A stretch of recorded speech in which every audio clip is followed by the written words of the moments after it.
Hi, everyone, and welcome to the QuitCast. My name is Becca. We are just about done with our intuitive series, and one of the final tasks that we have for this series is to talk about how to understand your intuition. What is the actual work that intuition is doing inside your brain? And I go more into this in the book, but I want to give just a very cursory definition of those things on this video so that those of you who aren't going to read the book will still get the benefit of the metaphor. So hopefully this will be helpful.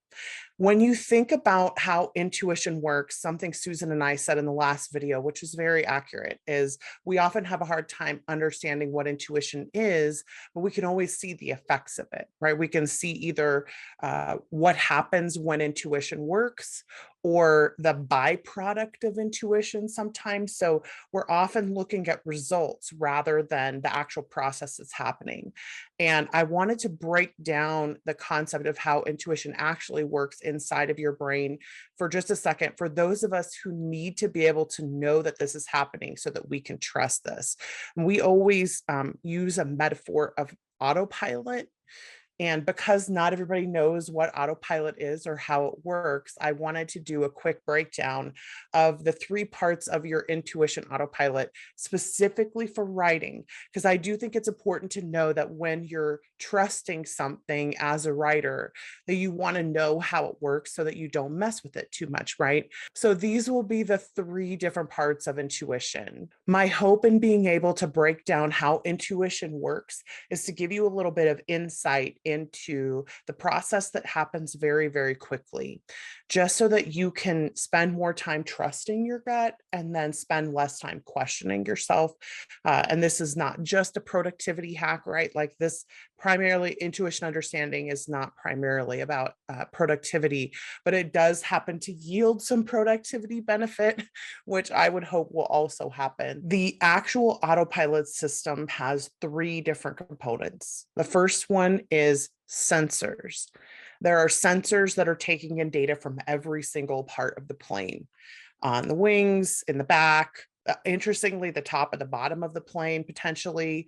So there's all this different information that's getting collected by sensors on the plane. It's feeding it directly into the computer, which is helping to get a sense, right? That's what sensors are for, of what is going on and what is the conditions that we find ourselves in. Where are we, right? So there's that particular piece of the autopilot computer system, which is actually where are we in that moment in the air. And the reason this becomes so important is if you're going to trust the autopilot to maneuver you, that is what autopilot is for. But if you're going to trust the autopilot to maneuver you, you need to know that there won't be a sudden change that will affect something that you won't be able to respond to.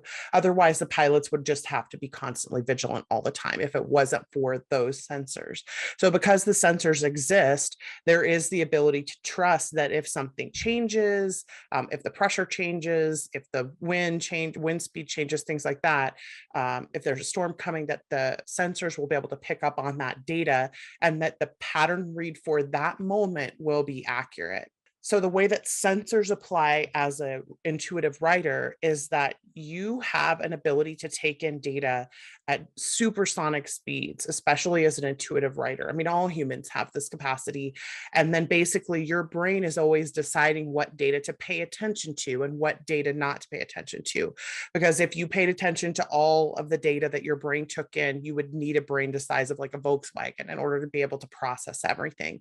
So in order to keep us from needing to have that consciousness, you subconsciously process everything, or with some of it, I would imagine we also don't process because it sort of goes into pattern read mode, right? But the key with writing sensors, like me as an intuitive writer and having sensors in my intuition autopilot, is that when I take in data, when I watch TV or when I watch a movie, when I read a book, when I watch a play, when I listen to someone tell a story, is that I'm always sensing how compelling something is, how interested I am, how emotionally viable the story is, how much I care about what happens. We're sensing all of those things all the time because we're just taking data in constantly. And then we're processing that data. And what happens is when we're not conscious of it, we don't know that that's what's happening. So because it's subconscious, I might be paying attention to 100 different metrics in a movie, for instance, but I'm not aware of all of them because my brain is using all of that information to make decisions about how much do I pay attention. And that is meaning that is made out of the data, the packets of space in between that data. So when you're watching or reading something, your brain is absolutely making meaning out of all that data. You just don't know that that's what's happening. So that first piece, the sensor piece, is really important because that means that when you take in information as a story consumer, you are building the sensors in your autopilot. So then every time I consume something good and I enjoy it and I pay attention to how compelling it is or how interested I am, I get better and better and better at being able to sense compelling story, emotional interest, transformational character arcs, all those types of things, depending on what drives me as a story consumer or a story creator. And I get better and better at doing that. It's one of the reasons that as an intuitive, you can do things that you've never learned how to do. Like you can tell a compelling story without having learned story structure because you are subconsciously assimilating story structure all the time. And then your intuitive brain is making meaning between the data packets, right? Like you are filling space with meaning and essentially making what you could call assumptions, but they're not the same as assuming something you have no basis for. It is a pattern read capacity, right? So that's the first part, is the sensors. You're taking information in all the time and you are not conscious of it. In fact, it's good that you're not conscious of it. This is one of the reasons that I struggle with whether or not to write the intuitive book, because if I try to bring too much awareness to this process, I worried that people were going to spend a lot of time trying to figure out, like, well, how do I be a better sensor taker inner, right? Or how a data taker inner? How do I become a better sensor? And the answer is just by continuing to consume and to allowing your brain and consuming good things, right? Good things and bad things. Because sometimes the bad stories or the non-compelling stories teach us even more than the compelling ones because they help us to become more aware of what is it that I don't like, right? So on some level, everything you take in is building the sensors that you have. So that's the first piece of the autopilot system. The second part of your intuitive autopilot is the coordinates.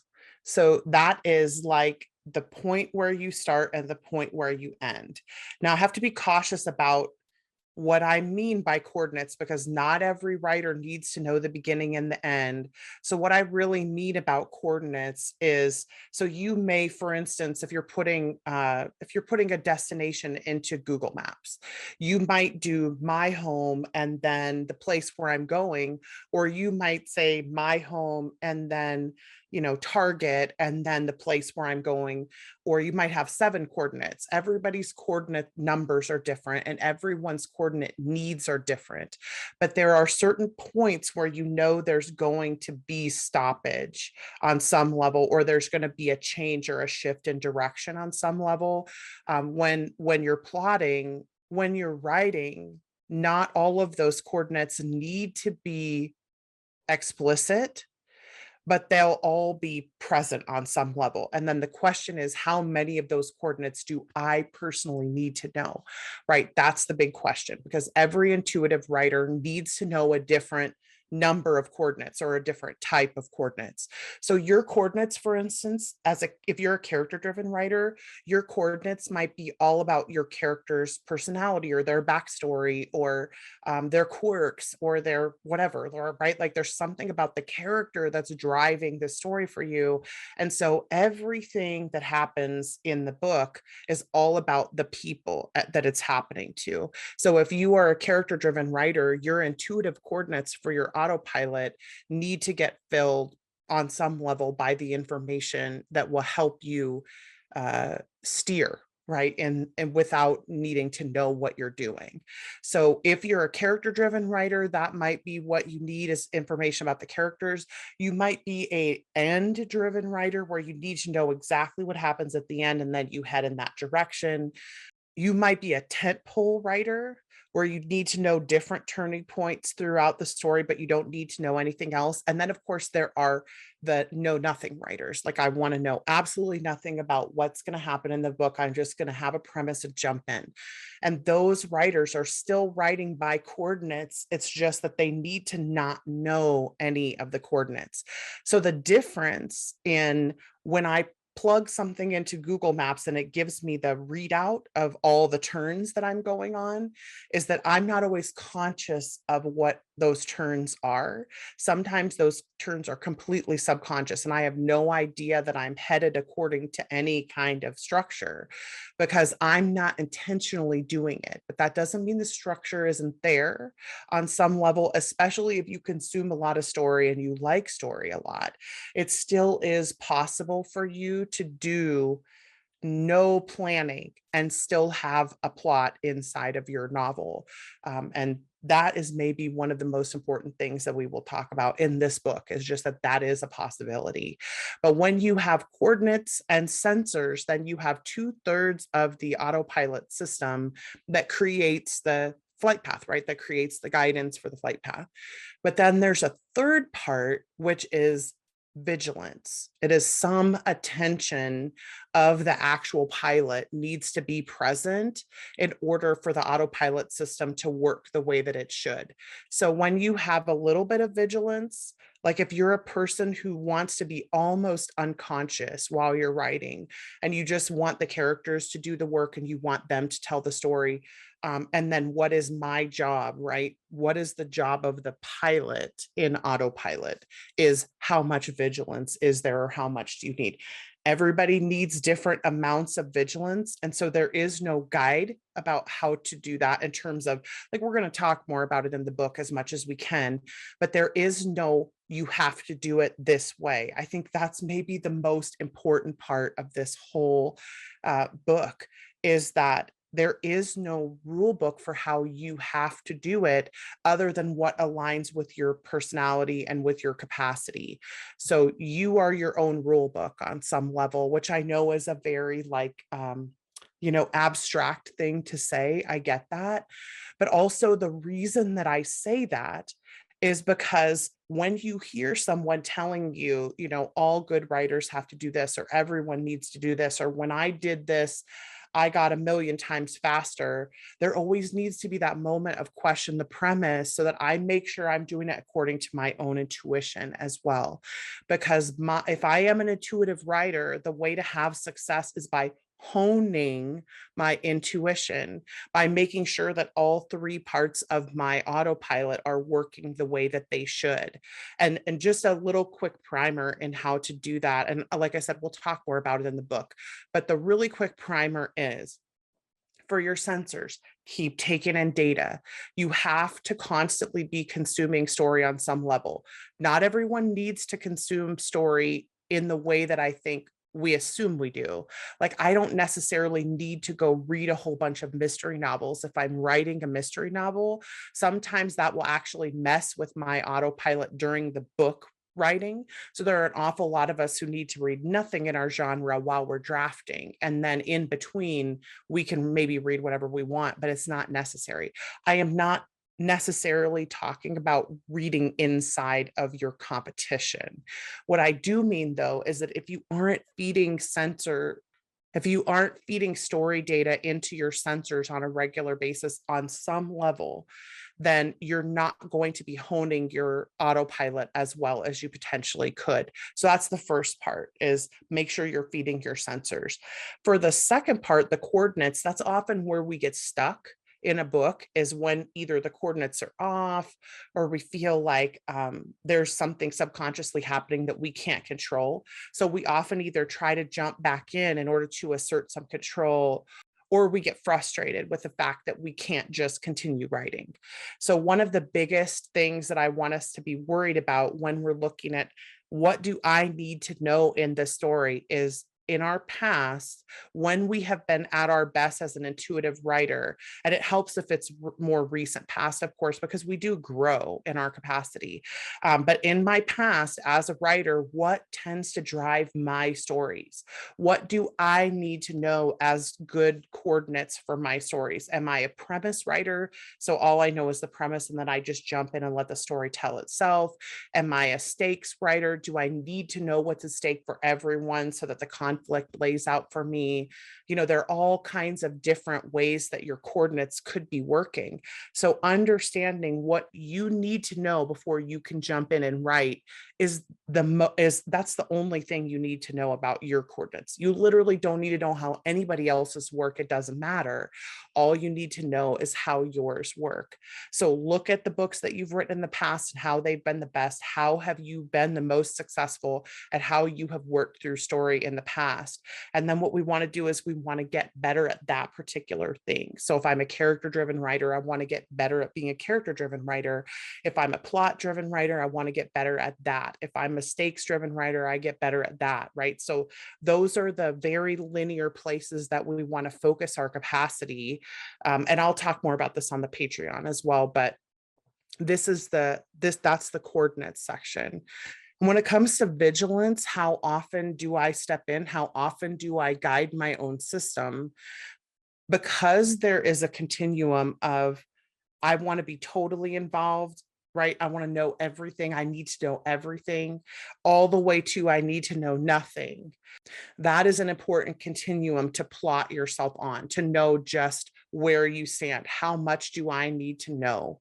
Because if I know consistently over time that I need to not know too much about the story, if I'm writing it, then when I get stuck, I want to avoid doing something that's going to push me into a place where I know too much. But if I feel more comfortable knowing what's happening, I don't want to try to push myself to write by the seat of my pants too often, because I know that if I'm a stakes driven writer, like if everything clicks in for me when I understand the stakes really for the first time, and now I can just tell the story, then I want to keep pushing myself until I really understand the stakes for those characters, so that I know what they're afraid to lose and what they don't want to happen, right? Like those are the types of things where knowing yourself is really important. Sometimes that requires abstract conversations with other writers rather than tactical conversations. So tactical conversations are, what method do you use to run your Facebook ads? What, who do you follow? Whose advice do you follow? That would be a tactical conversation, right? An abstract conversation is, how much information do I need for a story to work? What has worked the best for me in the past? And sometimes you kind of have to struggle through those thoughts because they aren't immediately visible to you, but it's worth having those conversations, and it's worth going back and looking at your old books and seeing where the best books that you have written have come from. What exactly was it that sparked you? What was it that made you get engaged in that story? And digging deep. This is one of the things we do in coaching, right? Is like, if people really want to understand their intuition, we want to dig deep into it and try and figure out exactly what it is that's going on inside of our brains, so we can have more control over that. But the core of this video today is really about the way that our intuition is broken into parts that each have different jobs, so that you can understand why, when I say things like trust your gut, trust your intuition, the reason I'm saying those things is because I know there's an autopilot up there that has some kind of a little magic algorithm that is working on itself, and it is trying to get better. Everyone's goal on their autopilot is different, but the important piece of knowing that it's there and how it's working is that when I have that compulsion or that intuition that I should trust myself and just let the story happen, I want to do that. If I have an intuition that I need to walk away from the computer because it's not done cooking, I want to try to do that, right? Like I want to try listening to my intuition. And I know I say this a lot, like trust your gut, like somehow it's some magical thing. But now hopefully you'll be able to hear why I do that, because I do really just see that autopilot up there in your head, that's working, that's doing its work. So we'll talk more about this in future videos. I want to do at least one more closing video, and we may do two. But the book is coming out very soon. If you haven't pre-ordered it yet, please do. And hopefully this has helped. Please ask me any questions if you have them. The things that are hard for me to answer, right, are what is my autopilot? Because for most of you, that would require me to like sit down with you and coach and try and figure that out. But I encourage you to do the work, to go back and look at your books, look back at what has worked for you before. In the show notes, I'll put a link to our stuck list workbook if you haven't done that before, where you can hopefully do a little bit of internal work and a little bit of discovery work with yourself, trying to figure out what it is that helps you to tell story and to get unstuck. So we'll try that. But again, hopefully this has been helpful. Please do ask questions. And I look forward to the next couple of videos being done and the book being out finally. I'm very excited. So I will see you all on the next QuitCast. Bye, everybody.